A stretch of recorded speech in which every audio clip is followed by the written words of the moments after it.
Então, se vocês observarem, né, vocês já podem ver daí que vem o nome, corrente alternada, que ela está alternando o sentido de acordo com esse movimento. E como que o ser humano utilizou para produzir isso de forma automaticamente? Primeiramente, nós temos que entender que essa lei ela foi complementada, tá, por leis. Por isso que essa lei ela é chamada de Faraday, lei de Faraday-Lenz também, tá certo? A lei da indução eletromagnética também é chamada de lei de Faraday-Lenz, porque o que nós vemos hoje é um complemento da ideia de Faraday, tá? O que foi que ele disse? Ele disse que a força eletromotriz induzida no circuito é expressa pela razão entre a variação do fluxo magnético, e o intervalo de tempo decorrido nessa variação, tá? Então tá aqui, ó.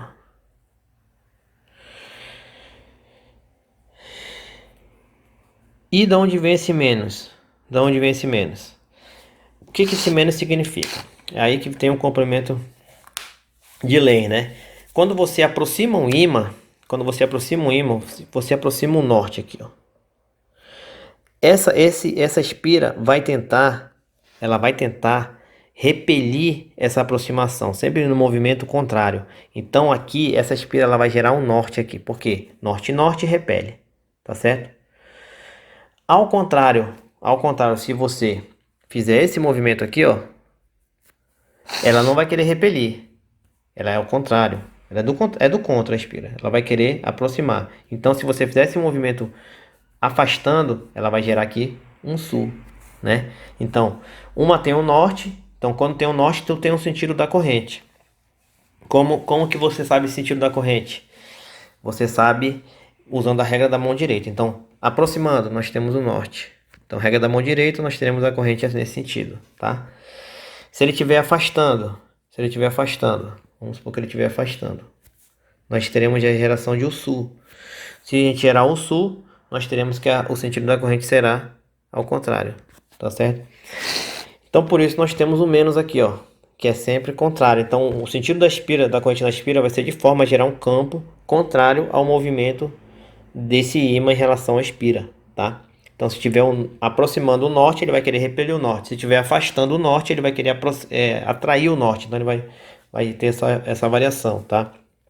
Então, a tensão gerada aqui nos terminais, tá? A força eletromotriz induzida, que é também chamado, vai ser igual a menos a variação, se delta significa variação, tá? Variação do fluxo dividido pela variação de tempo, né? O que é a variação de tempo? É o tempo que ele demora para aproximar, para afastar, para aproximar, afastar, para aproximar, afastar, tá? Quando nós estamos falando de uma espira, nós temos isso. Quando estamos falando de N espira, nós temos N espiras, tá certo? O Lenz ele fez o estudo chegando à mesma conclusão de Faraday, tá? Na mesma época, vários cientistas estavam chegando nessas conclusões aí, tá? Nós temos esses dois principais, tá certo? E o Lenz também complementou a lei de Faraday, tá? E dessa forma, essa lei ficou muito conhecida como lei de Faraday-Lenz, né? Que é a lei da indução eletromagnética, tá certo? Mas se você falar também só a lei de Faraday, também tá correto, tá certo? Também tá correto.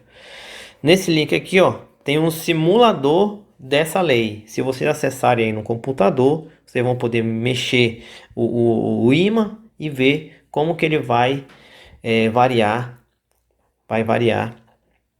aí a força eletromotriz, tá certo? Então, como eu expliquei, né? Nós temos que ter aqui um circuito fechado aqui, né? Então, o ímã, quando ele se aproxima, ele vai querer repelir, vai gerar um norte. Gerando o norte, nós teremos esse sentido de corrente, tá? Sentido de corrente, é só você usar a regra da mão direita para espira que você vai ter aí o sentido da corrente, tá certo? Imagine essa espira como ela sendo circular, tá? E você vai conseguir obter o sentido da corrente. Então essa aqui é uma maneira, né? Essa aqui é uma maneira, atravessando aqui, ó, fazendo esse sentido perpendicular, tá? Outra maneira é essa. Então você pode mexer a espira, tendo o campo magnético fixo, você pode mexer a espira, tá? Então observe aqui que nós temos aqui uma variação da espira. Então você tem um campo magnético fixo, está movendo a espira. Então é um outro jeito de movimentar o fluxo e gerar força eletromotriz. E esse aqui que é o principal, esse aqui é o mais usado na geração de energia, tá certo?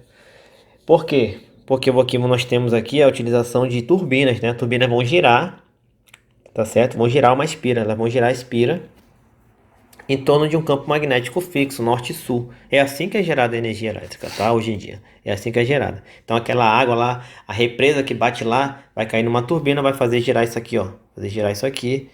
E vai fazer essa espira girar. Vai girar aquela área. Girando a área, nós teremos a geração de energia, né?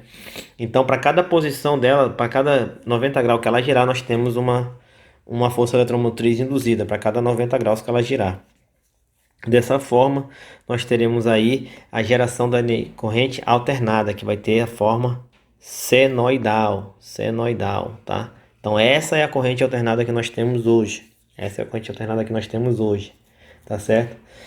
Essa é a corrente alternada que nós temos hoje. Então observe a forma dela. 90, 180, 270, 360, né? E ela fica alternando. Qual é a frequência com que é gerada essa energia? Então todo mundo já deve ter ouvido aí, quem é da área aí, quem gosta de eletricidade, já deve ter ouvido que a frequência da nossa rede é aproximadamente 60 Hz. E o que significa isso? Significa que você tem 60 voltas dessa por segundo. Então 60 voltas por segundo, né? A cada segundo nós temos essa pá, ela gira 60 vezes. E isso é capaz de gerar essa corrente alternada que nós temos, tá?